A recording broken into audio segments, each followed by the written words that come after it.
Let's take a look at some of the prettiest, most intricate and grimdark miniatures in Warhammer 40k, with a look at the top 10 miniatures rated on aesthetics purely from your vote.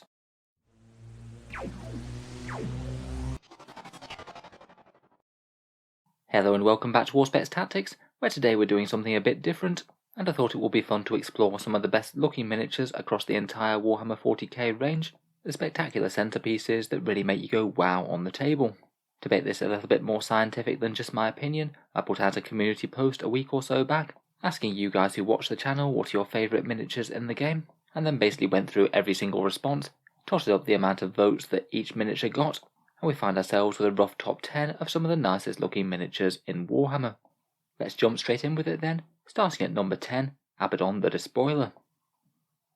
So 10th placed on our list and narrowly beating out several other contenders such as Rabute Gilliman, the Keeper of Secrets, and the mighty Baneblade, we have none other than Abaddon the Despoiler, perhaps one of the principal antagonists in all of Warhammer 40k, Commander-in-Chief of the Black Legion, and orchestrator of the dreaded Black Crusades that eventually overwhelmed Cadia, leading to the fracture of the Imperium itself between the Scarlet's the Cicatrix Maledictum. He received a new miniature, I think it was 2 or 3 years ago now. Really quite a good choice to regenerate, I think. His old miniature wasn't shaping up too great against Calgar or Gilliman, and did have a bit of an armless look going on. In any case, it's really not too hard to see why he got quite a lot of votes. He's a truly iconic figure. Utterly menacing, brandishing the Talon of Horus and Dracnian, his trophy rack adorned with the skulls of Space Marines and Xenos alike, and with his boot firmly on a slain Primaris lieutenant. I think you can certainly get away with a bit of heroic posing when this guy is one of the biggest bad guys in the entire game. Currently from Games Workshop, the miniature costs £37.50 or $60 US, and in game he's a 220 point HQ choice, and I actually wound up making a video on him the other day. Following the recent buff to Death to the False Emperor, he's just insanely strong for the points cost now, massive command abilities to help the Black Legion nearby, and he poses a ridiculously dangerous melee threat to anything that he can touch. With Dracnian he could get anywhere between 7 or 13 attacks, and all of them incredibly hard hitting. I think the miniature is really nice and cohesive, and to be honest I'm kind of surprised he might not have scored a bit higher on this list. Next up we come to Celestine, the Living Saint, a heroic leader of the Sisters of Battle, and is protected in battle by the armour of St. Catherine, the founder of the Order of Our Martyred Lady. St. Celestine has reportedly fallen in battle many times, laid low by the Emperor's enemies, though mysteriously rises from the ashes as if protected by the Emperor's providence and direct divine intervention of his will. As miniatures go, being normal human in size, she is one of the smallest miniatures on this whole list, but I do think the sculpt is really nicely executed, a graceful avenging angel, really spectacular wings, and accompanied by a nice flock of doves and some roses. I think the way that they've managed to make the model appear to defy gravity with those trailing parchments is really cool as well. Certainly adds to the sense of motion and dynamism. From Games Workshop she's currently $32.50 or $55, and in game she's a 200 point HQ choice for the Sisters of Battle, along with her Gemini Superior here. At the moment she's a really solid choice in game, a fast and dangerous melee threat for the Sisters. She can be hard to kill with character protection, and true to her lore she's just ridiculously hard to bring down. The armour will protect her really well while she is alive, but if she does get eventually dragged down through weight of fire, she's got a really good chance of just standing right back up again and taking the fight straight back to the enemy. Next up in 8th place we have Belisarius Cawl, who originally came out alongside the Fall of Cadia series alongside St. Celestine herself. Cawl is the Archmagus Dominus of the Adeptus Mechanicus, a truly ancient and wizened tech priest who very much exemplifies the Admech need to constantly augment themselves. He's now far more machine than man, and he's generally regarded as a bit of an outlier and maverick among tech priests. It was he who created the Primaris Space Marine project, only green-lit by the authority of Rabute Gilliman, who had the authority to force through the potentially heretical technological changes that it brought. Miniature-wise, Cawl feels very grimdark indeed, an utterly bizarre, twisted and creepy version of Tech Priest, and really harks back to John Blanche-style early 40k artwork.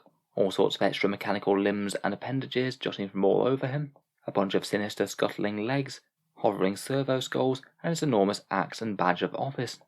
He costs $32.50 or $55 from Games Workshop, and in game he's an 180 point Supreme Commander choice for Mars Adeptus Mechanicus. For a character model, again he's very hard to kill. Great armour, a good invul save, and self-repairing himself. He's fairly dangerous in combat and has a bit of shooting, but is maybe better at commanding the nearby Admech units, maximising their firepower, and chanting holy canticles of the Omnicide to nearby Cult Mechanicus units to have them functioning on full capacity the whole game through. Strength-wise, he doesn't seem to see as much play compared with the lesser Tech Priests and Skitarii Marshals, but certainly remains a solid enough choice for the Mechanicus. Moving on, we have the Primarch of the Thousand Sons, Magnus the Red. I'm sure there's very few people who are watching the video who aren't aware of his lore, but his and his legion's pursuit of forbidden knowledge landed them in hot water in the Horus Heresy, the final straw being when his psychic message to warn the Emperor inadvertently destroyed the Emperor's Webway project. The Space Wolves were dispatched to destroy the Legion, and the Thousand Sons fell utterly under the thrall of Tzeentch, and today Magnus is a great demon Primarch, sporting Tzeentch's bird-like wings and various other mutations. Magnus was really quite a big deal when he was released in plastic in Warhammer 40k. There have been plenty of other Primarchs released in the Horus Heresy version of the game, but this was the first that we saw truly realised in plastic in 40k proper, and it's pretty awesome to be able to put one of these demigods of war on the table. I think the miniature does a really good job of representing him. I think the Staff of Magnus looks really cool as a focal weapon for the model. The enormous wings are very imposing. I would say perhaps the nipple horns that he was given might have been a bit more of a questionable decision. If you wanted to pick up the miniature from Games Workshop, he's £90 or $150, and when he's deployed on the tabletop, he's a 450-point Supreme Commander of the Thousand Sons, pretty much unequivocally the best sorcerer in all of 40k, knows basically all of the Thousand Sons spells, and will almost never fail to cast them. Whenever he goes for direct damage through the Smite psychic power, that's going to go off with a big d6 mortal wounds, and he backs that up with being fairly tough to take down and also decent melee damage. I'd say in game Magnus is going to be a real problem for any army that can't deal with him easily at range, but for the forces that are bringing an absolute ton of firepower, it's really quite a big investment that might get gunned down just a little bit too easily. He's not all that easy to hide with that massive wingspan and having too many wounds to hide easily behind obscuring terrain, and it could be a big blow to the Thousand Sons if he does get shot down too early. Certainly enormously powerful abilities, but might be a miniature that needs some careful play so he doesn't just get killed. In any case, a truly enormous and imposing miniature, and a really cool rendition of a Primarch in the flesh. In 6th place was voted Zarek the Silent King, the ruling triarch of the Necrons drawn from the distant past. It was he that oversaw the biotransference of the Necron tier into the new soulless Necrons, and then led the revolt against the Catan Star Gods, betraying them and trapping them within Tesseracts, in anger at what they had done to his people. His return has been one of the major narrative points in 9th edition, bringing greater order to the forces of the Necrons, and enclosing areas of space within his Pariah Nexus. I'd certainly say that the miniature itself does a very good job of representing this major figure in the lore on the table. He looks every bit the impervious regal overlord, staring down at the lesser races as if they're nothing to him, and I think that his figure's really quite nicely framed by the throne that he rides on, and the crackling Necron menhirs to either side. The tortured remnant of Catan that powers the days behind him is really cool as well, a really nice and sinister detail that really fits in with his narrative. As one of Games Workshop's more recent and shinier sculpts, he is a bit on the pricey side, £95 or $150, one of the most expensive on this list. In-game, he's basically the 450-point faction commander for the Necrons, a huge centerpiece model at the middle of the army, providing powerful buffs to Necron shooting and melee, and advancing up the table while those menhirs mete out some devastating energy beams with a massive flat damage of 6 if they make a wound. When he does get into melee, the obeisance generators on the throne will usually force the opponent to fight last, which means that it can be quite a difficult proposition to charge unless you really think that you're going to be able to weather all his attacks and those of his Triarch companions. Overall, he's a really solid and awesome looking centerpiece for the Necron army. You don't really want to go getting in the way of Mr. Zarek. Moving on, and in 5th place on the list, we have the Triumph of St. Catherine, certainly one of the more bizarre and interesting models in 40k. This one represents a bizarre crusading funeral procession, bearing the coffin and interred remains of St. Catherine, the founder of the Order of Our Martyred Lady, and shield bearer to Alesia Dominica. The Adeptus Sororitas tend to be very pragmatic and aggressive when defending the Emperor's faith, so much so that they might sometimes risk the sacred remains of their forebears on the front lines if they think it can inspire their forces to victory. I'm really not too surprised that the Triumph of St. Catherine got voted fairly highly on this. It is a bit of a mad one-of-a-kind miniature, a whole diorama in one go, a really awesome little procession of Sister Exemplar, carrying relics of each of the orders, and accompanied by swooping sinister cherubs above. It's just a pretty awesome fusion of Baroque Gothic things meeting sci-fi. From Games Workshop, the Triumph is £65 or $110, and on the board it's a 220 point HQ choice for the Adeptus Sororitas, and a truly unusual model to play in game. It's really tough with an enormous amount of wounds, but very low toughness, and gets character protection like it's a regular character, so you can't shoot it unless you're closest. Even if you can target it, it's fairly tough to kill with that Presidium Protectiva, and basically hands out a ton of minor benefits to the sisters around it, making them better in melee, and generating more miracle dice for the pool of faithful actions. It does have a fair bit of melee threat, though not really too comparable to other things of its size. I'm not sure it's an absolute top tier unit for the Sisters of Battle, but I certainly think it could be a really annoying piece for the enemy when played smartly. I'm sure this is really good fun to build and paint though. Not often that you get a whole procession diorama in one model. Voted fourth on the list, we have the biggest, baddest Orc war boss in the galaxy, Ghazghkull Mag Uruk Thraka. Ghazghkull's an enormously dangerous Orc, not only the most enormous and best at fighting, but possessed of a grand vision and purpose far above many other Orc war bosses. Most notably, he brought the world of Armageddon to its knees twice over, in some of the largest wars in history, and many other notable characters have been utterly mauled by him when they dared to stand against him in single combat. Let's just not talk about what happened with Ragnar Blackmane. Ghazghkull's new model is one of the more relatively recent updates for Orcs. Previously he had a very iconic, though a lot more stumpy mega armoured model. It's hard to deny that the new one is just massively more imposing, but perhaps also a lot more practical and like it's capable of moving kind of fast. It's just hard to imagine quite a lot of regular sized opponents having any chance against him in a scrap. The quad-barreled shooter is really good fun, that enormous power claw looks ridiculously dangerous, and I think it's just a really well-rounded, nicely brought together model without too much bling or being too plain. From DW, he's £42 or $65, and in game you can field him as a 300 point HQ choice who can be a supreme commander for the Orcs if desired. Again, he's a slightly unusual character in that you can target him directly, but you can't actually kill him in a single turn of shooting due to only being able to take 4 wounds per phase max. His melee power with Gork's Claw is seriously strong, and I do think it's quite funny that he gets more attacks as he gets more injured, taking damage only seeming to make him angrier. Besides that, he can inspire his Goth clan to greatness with reroll hits in melee for nearby boys, and is potentially quite interesting for Orc army construction as he can get the benefits of War and Speed War in one handy battle cry. It's really hard to argue with his glorious model getting voted this high though. He's a gloriously destructive looking centerpiece for an Orc army. Moving on, and in third place we have Be'lakor, the Dark Master, first among Demon Princes, and with some unlikely cooperation, was created with the entire combined power of all 4 Chaos Gods. This puts him far stronger than many of the other Demon Princes, and he commands a large following of his own, his Legion of Night, who excel in shadow magic and manipulation. The new incarnation of Be'lakor is the most recent on this list, and maybe is a bit more prominent on people's minds at the moment. He was only released earlier in the year, and created quite a big stir with just how much of a spectacular update he was to the previous quite small model.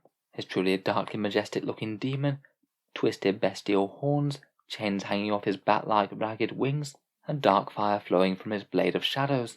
Again, he has the option to put some fallen foes on his base. He can put another fallen Primaris Lieutenant there, or swap it out for a Chaos Warrior. As with most demon models, he can also be used in Age of Sigmar.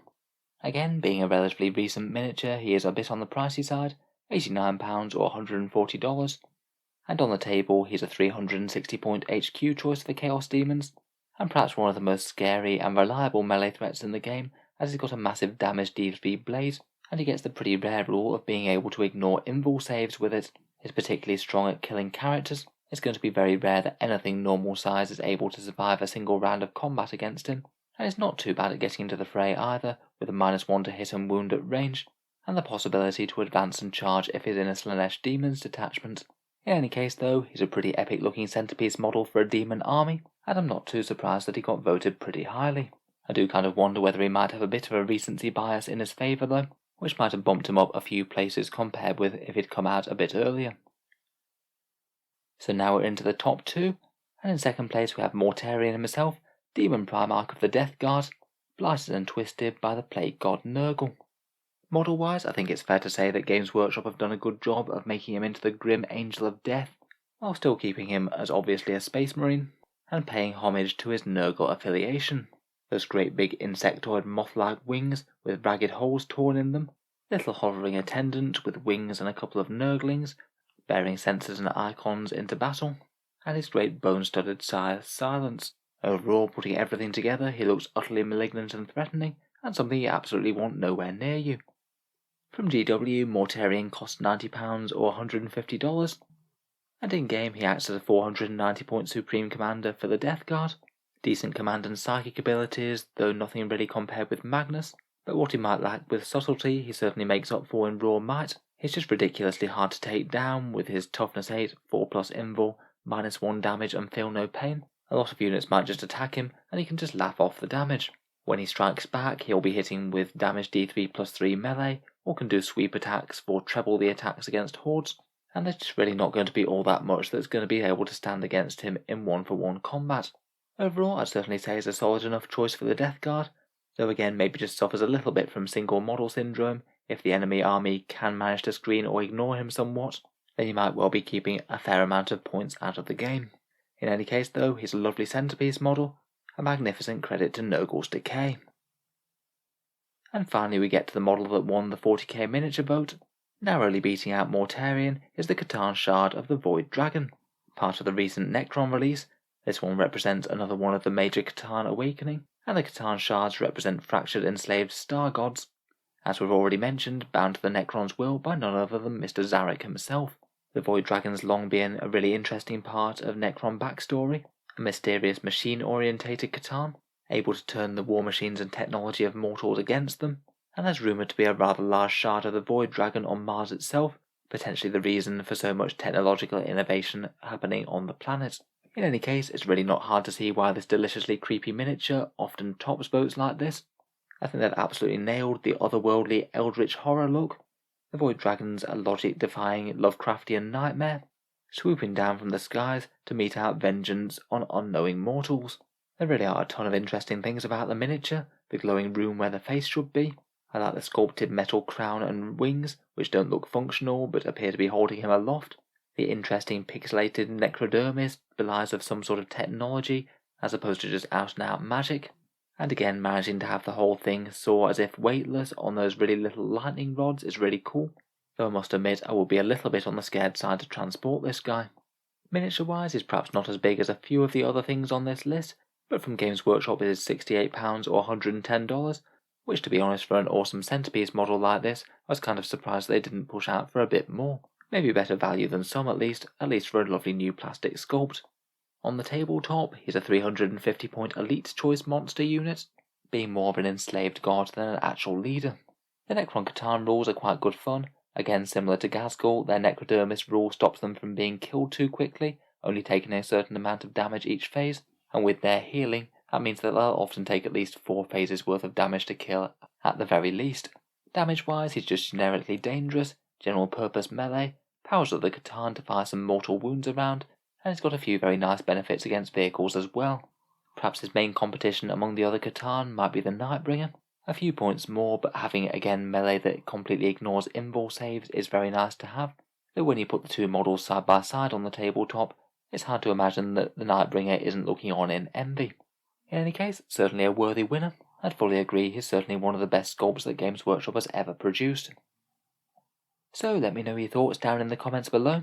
Do you agree with this voted top 10, or are there other miniatures that should have made the cut? Look forward to hearing your thoughts down in the comments.